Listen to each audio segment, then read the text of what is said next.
Hello Mixmat Tubers, semoga saya dan anda semua sentiasa sehat dan happy. Bertemu lagi dalam Mixmat Review, dan hari ini saya akan review alat yang amat diperlukan sekiranya anda seorang YouTuber, podcaster ataupun streamer, ataupun anda baru berjinak-jinak dalam dunia muzik. Namun, adakah anda perlu membeli semua high-end stuff dan mengoyakkan poket anda ataupun account bank anda?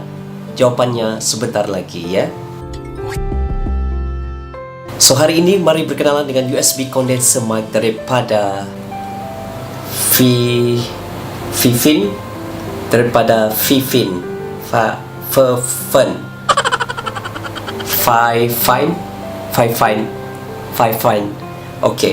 Fifine Technology dengan model USB Condenser Mic daripada Fifine Technology K669B berwarna matte black. So mikrofon yang bagus tidak semestinya berharga mahal, dan ini amat sesuai untuk menggambarkan mikrofon daripada Fifine ini dengan harga sekitar RM130 sehingga 190 sahaja.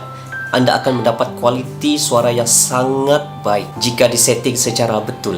Kita akan tes bercakap, menyanyi dan juga bermain muzik menggunakan mic ini sebentar lagi. Untuk build quality pula, ia amat mengagumkan dengan metal body, metal mesh yang baik, kabel yang tahan lasak dan mempunyai volume control.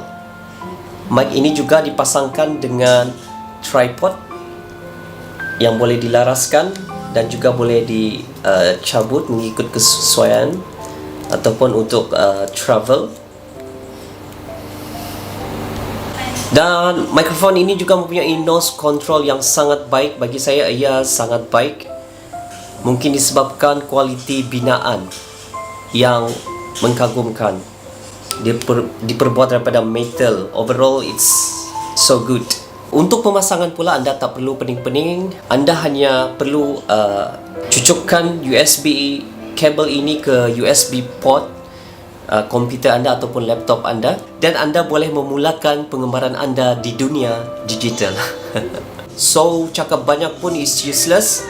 Jom kita test mic ini, dan dalam sesi ini saya akan bagi kepada dua part, iaitu unprocessed raw sound, iaitu bunyi tanpa suntingan, dan juga enhanced process sound, iaitu bunyi yang sudah diedit.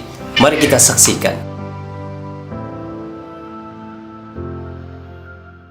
A decent microphone is not necessarily expensive. The mic in your mobile phone, a component worth no more than a few dollars, can sound very good if used correctly. The microphones you see in a studio might cost 30 times more than the Fifine K669, but you can be sure they do not sound 30 times better. A decent microphone is not necessarily expensive. The mic in your mobile phone, a component worth no more than a few dollars, can sound very good if used correctly. The microphones you see in the studio might cost 30 times more than the Fifine K669, but you can be sure that they do not sound 30 times away.